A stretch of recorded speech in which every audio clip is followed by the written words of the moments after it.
Salut tout le monde, j'espère que vous allez bien. Aujourd'hui on se retrouve dans ce nouveau tuto pour un attrape-rêve. Voilà, de nouveau. Voilà, j'adore les attrape-rêves et cette fois-ci j'avais très envie de faire un attrape-rêve sur l'aspect un peu naturel. Donc effet bois avec des plumes de chouette par exemple. Donc ce sont des fausses plumes, hein, je vous rassure. Voilà, mais vraiment dans l'aspect vraiment naturel parce que j'avais jamais fait d'attrape-rêve comme ça. Du coup j'espère que ce tuto va vous plaire et je vous souhaite bon visionnage.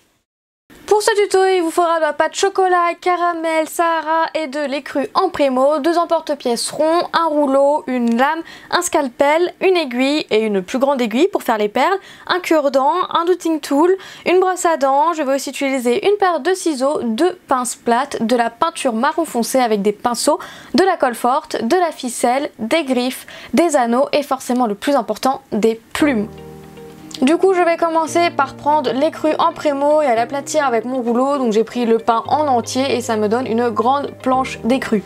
Je vais faire la même chose avec toutes les autres couleurs d'épaisseur différentes. Donc l'écrue sera la plus épaisse, la pâte caramel sera un petit peu plus fine, la Sahara sera à peu près de la même épaisseur que le caramel et le chocolat très fin parce que c'est la couleur la plus foncée. Après vous pouvez faire comme vous voulez. Une fois que j'ai mes 4 planches, je vais venir les empiler les unes sur les autres. Donc j'ai varié couleur claire, après la couleur un petit peu plus foncée, claire, foncée. Voilà, après comme d'habitude vous faites comme vous voulez. Après pour éviter de gâcher de la pâte, je vais juste prendre au niveau du centre, là où il y a vraiment toutes les couleurs. Et en fait avec mon rouleau, je vais venir aplatir pour fondre toutes les couleurs entre elles. Donc pour faire l'effet bois, il y a plein de manières différentes. Moi j'aime bien la faire de cette manière là. Je viens juste étaler les planches et ensuite vous allez voir que je vais couper ma planche en deux et superposer. Et je vais faire tout le temps ça. Vous voyez là je découpe ma planche, je viens superposer par dessus. Donc je fais attention à bien chasser les bulles d'air. Ensuite je reroule, je recoupe et je resuperpose et ainsi de suite.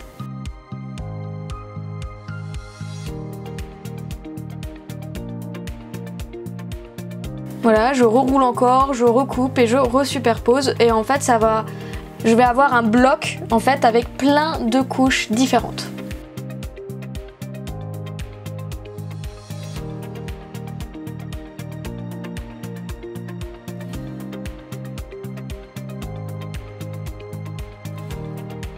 Donc je recoupe, je resuperpose,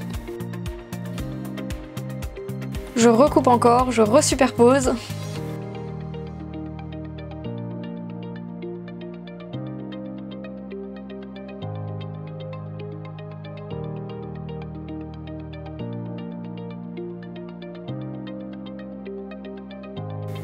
Ensuite je recoupe et je colle en fait sur le côté. Là je resuperpose pas parce qu'il y a assez de couches à mon goût, mais du coup je viens coller pour avoir une planche en fait voilà, vous comprenez avec les images je pense.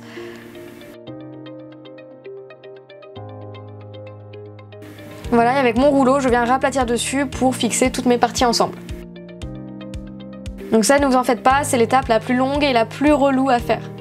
Et une fois que j'ai quand même une petite planche assez sympathique, je viens rouler en fait l'intégralité de la pâte en fait que j'ai. Alors je viens rouler la plaque tout simplement puisque pour faire l'attrape-rêve il faut des anneaux. Donc c'est plus simple de partir d'un boudin que de partir d'une planche comme ça. Enfin je trouve. Du coup après vous pouvez faire comme vous voulez et moi je préfère faire comme ça.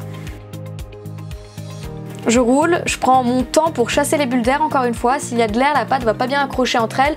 Et surtout ça va faire des fissures à la cuisson.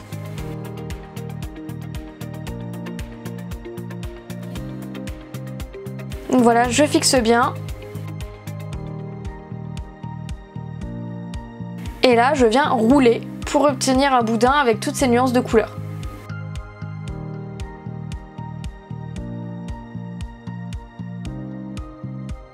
Je roule jusqu'à temps à avoir un boudin pas trop fin mais pas trop épais non plus, enfin de l'épaisseur en fait des anneaux que je souhaite tout simplement.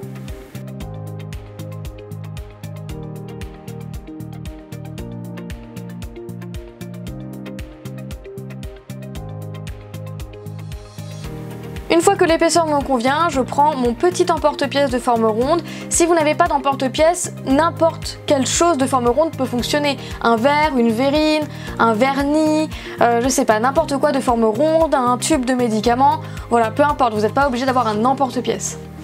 Et en fait, je viens faire mon petit cercle.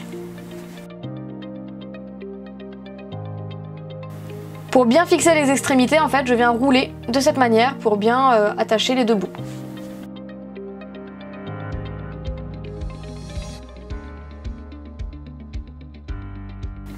Voilà ce que ça donne et vous allez en faire 3 de cette taille-là. Pour le plus grand anneau, puisque je n'ai pas d'emporte-pièce rond, je viens utiliser le couvercle d'une boîte. Voilà, j'ai une boîte ronde avec un couvercle de la bonne taille, enfin du moins de la taille qui me plaît. Et j'utilise en fait mon couvercle en guise d'emporte-pièce pour avoir mon grand anneau. Et je viens faire exactement la même chose. Je fais tout autour, je coupe avec le scalpel et après je raccorde les deux extrémités de l'anneau.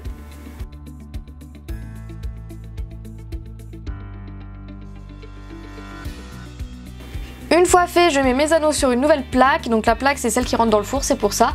Et pour donner plus de détails au bois, je viens utiliser une aiguille et je viens faire plein de traits en suivant la forme de l'anneau. Vous voyez, je fais plein de traits qui vont dans la forme de l'anneau en fait, tout simplement.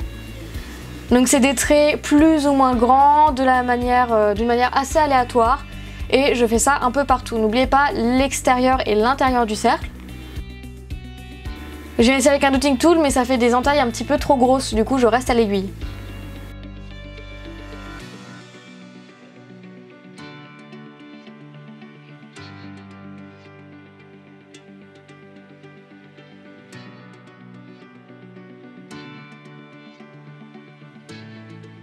Voilà, je fais ça bien partout.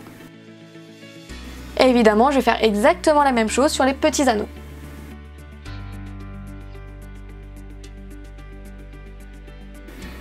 Ensuite, pour donner encore un petit peu plus de détails et de relief à notre création, j'utilise la brosse à dents et en fait je viens frotter ma brosse à dents sur les anneaux. Donc faites attention à ne pas trop déformer votre pâte. Voilà, je viens un petit peu tapoter de temps en temps et frotter pour donner plus de relief.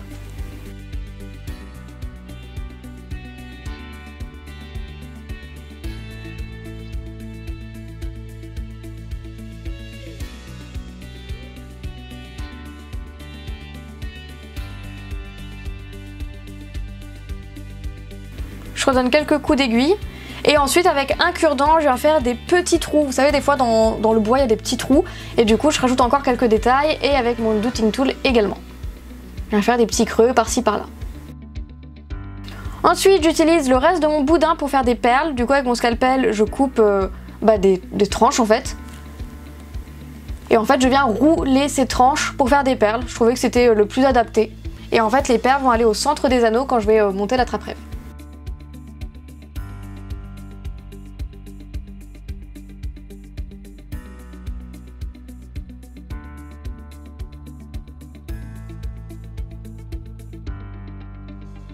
Donc là j'utilise mon aiguille pour faire des trous assez gros puisque mon fil est quand même assez épais. Et j'ai pas envie de galérer pour enfiler mes perles. Donc, du coup voilà, je fais des trous quand même assez larges. Donc je vais en faire 4. Et après j'ai décidé d'en faire 5 toutes petites et je vais tout mettre au four à 110 degrés pendant 30 minutes. Après la cuisson, voilà ce que ça donne. J'ai toutes mes perles, les anneaux et en fait on va rajouter plus de détails avec la peinture. Donc pour ça je prends de la peinture marron, c'est de la peinture à créer, vous pouvez prendre également de la peinture acrylique, ça fonctionne très bien. Et avec mon pinceau je viens prendre de la matière et en fait je vais venir peindre mes anneaux. Ce qui va être important dans cette étape, c'est de bien mettre de la peinture dans les creux, dans les petits trous, dans les petites fissures. Et en fait ça va rajouter un peu de contraste. Et ensuite avec une lingette, je viens enlever le surplus. Donc là par contre, il va pas falloir avoir peur de se salir les doigts parce que ça en fout partout. Et sur vos mains et sur votre plaque de carrelage, donc protégez votre support. Moi j'ai une plaque de carrelage, du coup ça se nettoie très bien, donc voilà, je peux en mettre partout, ça pose pas de problème. Mais ouais, il va falloir vous salir les doigts pour faire cette étape. Donc, je mets bien partout, je repasse à la jette et voilà le résultat, je trouve que ça rend super bien, j'aime beaucoup cet aspect. Une fois sec, vous pouvez prendre vos anneaux et en fait on va tisser la trappe rêve. Donc comme d'habitude, je viens faire un nœud déjà pour commencer, pour accrocher notre ficelle. Donc moi j'utilise de la ficelle blanche, on me demande beaucoup, en fait c'est de la ficelle pour les rôtis en fait. Donc voilà, c'est la ficelle qu'on trouve dans les rayons cuisine au supermarché tout simplement. Je viens couper l'excédent.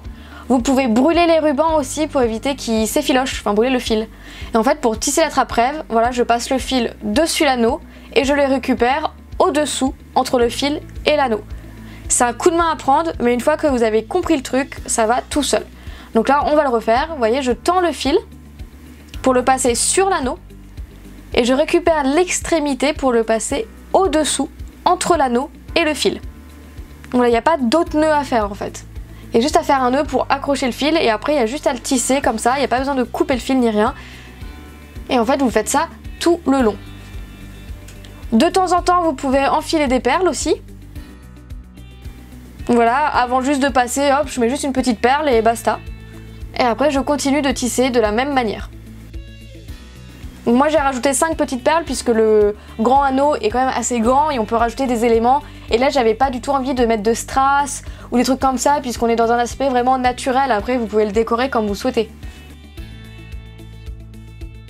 Voilà, on continue, on fait ça tout le long. Et on enfile la grosse perle avec un nœud, on coupe l'excédent et voilà le résultat. J'aime beaucoup cet aspect un peu bois. Voilà, j'aime bien et je vais faire la même chose avec les petits anneaux. Puisque la perle est assez grosse, j'ai juste mis une grosse perle. Ensuite, pour cacher le fil ou salir le fil en fait carrément, je viens prendre un pinceau mousse. Je viens enlever tout l'excédent de la peinture, donc j'utilise la même peinture marron foncé. Et en fait, je viens tapoter sur mon fil parce que mon fil est trop propre en fait par rapport au reste de l'attrape-rêve. Du coup, je viens le salir un petit peu pour rester dans le thème un peu naturel. Après vous n'êtes pas obligé de le faire, moi je trouvais que c'était un peu trop blanc, un peu trop propre, du coup je viens rajouter de la peinture, un petit peu sur les perles également pour rappeler l'effet bois en fait qu'il y a autour et surtout pour en mettre sur le fil. Que je trouvais trop blanc. Après si vous voulez zapper cette étape, vous pouvez utiliser un fil marron ou un fil noir. Moi j'en ai pas, j'ai que du fil blanc, du coup j'ai décidé de faire cette chose là en fait. Une fois fait, je viens prendre mes embouts griffes et je vais mettre mes plumes. Pour être sûr que mes plumes tiennent, je viens mettre de la colle forte dans mes griffes. C'est de la colle forte qu'on trouve dans tous les magasins de bricolage et dans toutes les grandes surfaces. Et en fait, je viens mettre des plumes dans mes griffes. Donc j'ai mis 4 ou 5 plumes différentes. Et je viens bien fermer avec ma pince plate. Voilà ce que ça donne, je trouve ça plutôt sympa le mélange. Et en fait, je viens faire 4 tas de plumes identiques. Ou pas, comme vous voulez, mais moi j'ai fait des tas de plumes identiques. Et ensuite je viens disposer mes différents anneaux et mes groupes de plumes pour voir comment je vais le monter en fait.